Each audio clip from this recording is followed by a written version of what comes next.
Assalamualaikum warahmatullahi wabarakatuh. Perkenalkan, saya Rahma Oktaviani dari PTB 4B. Jadi di sini saya akan menjelaskan tentang perhitungan kolom. Nah, di sini udah ada etapsnya dari gedung CFPT UPI ya. Jadi kita mau menghitung kolom gedung C ini. Nah, kan di contoh laporannya itu contoh itu C1.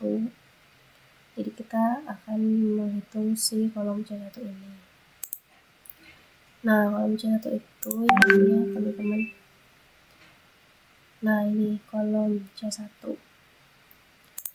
Kita langsung aja ke laporannya karena udah dibikin ya. Nah, di sini sebelumnya perhitungan kolom C1 ini dilakukan untuk mengetahui apakah dimensi kolom dan jumlah tulangannya yang digunakan itu sudah mampu menahan gaya-gaya yang bekerja pada struktur bangunan.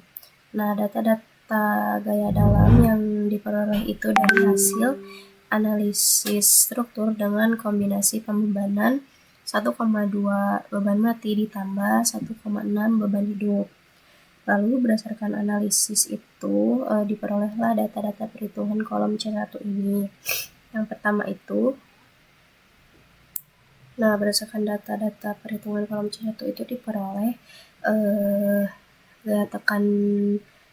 gaya aksial tekan maksimumnya atau P-nya itu sebesar 108,684. Lalu momen lenturnya atau yang PEB ini, maksudnya yang P ini termasuk juga PEB 108,684 kN per meter.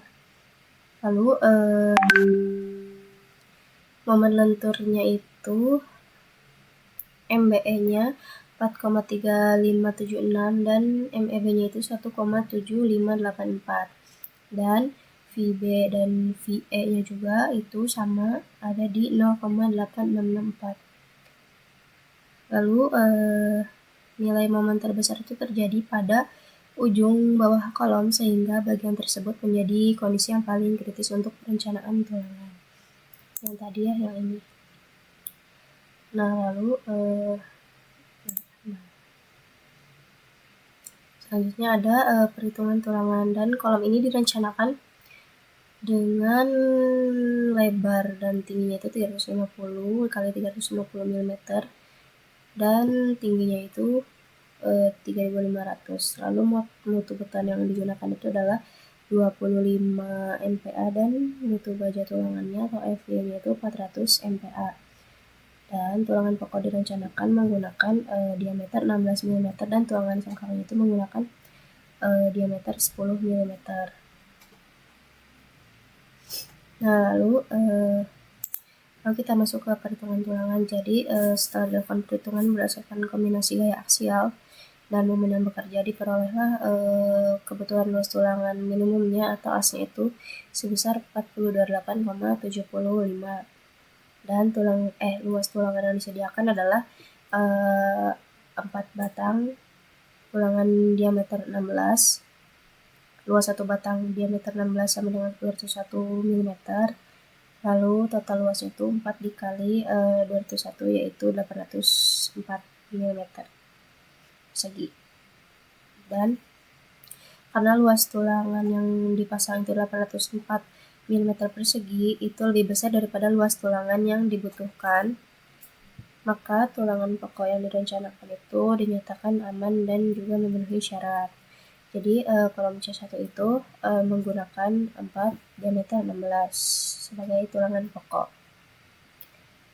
Selanjutnya analisis tulangan sengkang. Nah, perhitungan sengkang ini dilakukan untuk menahan gaya geser yang bekerja pada kolom, dan dari hasil analisisnya ini diperolehlah faktor reduksi gesernya sebesar 0,6, VC-nya 85,167, lalu kapasitas nominal gesernya atau VN-nya itu sebesar 1,44 dan VU-nya itu sebesar 0,8664 kN. Nah, karena nilai VU lebih kecil dari VN, maka beton ini masih mampu menahan gaya geser yang terjadi tanpa Nah, jadi karena VO-nya itu lebih kecil dari VN, maka beton ini masih mampu menahan gaya geser yang terjadi tanpa memerlukan tambahan tulangan geser khusus. Namun sesuai ketentuan peraturan, sengkang ini minimum tetap harus dipasang untuk menjaga kekakuan dan juga untuk mengikat tulangan pokok. Jadi dari hasil perhitungan ini diperoleh jarak maksimum sengkang yang diizinkan itu sebesar 146 mm. Oleh karena itu dipilih jarak sengkang sebesar 140 mm karena masih lebih kecil dari batas maksimum yang diizinkan sehingga memenuhi persyaratan desain.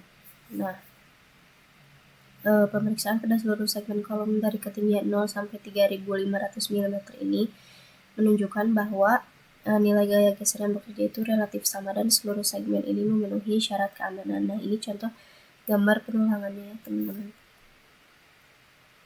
kayak gini. Nah, mungkin ini yang tadi yang C1 itu, dan ke bawahnya itu masih sama perhitungannya. Nah, mungkin nanti akan saya jelaskan kembali mengenai perhitungan balok. Mungkin ini segini aja, terima kasih, mohon maaf bila ada kesalahan. Assalamualaikum warahmatullahi wabarakatuh.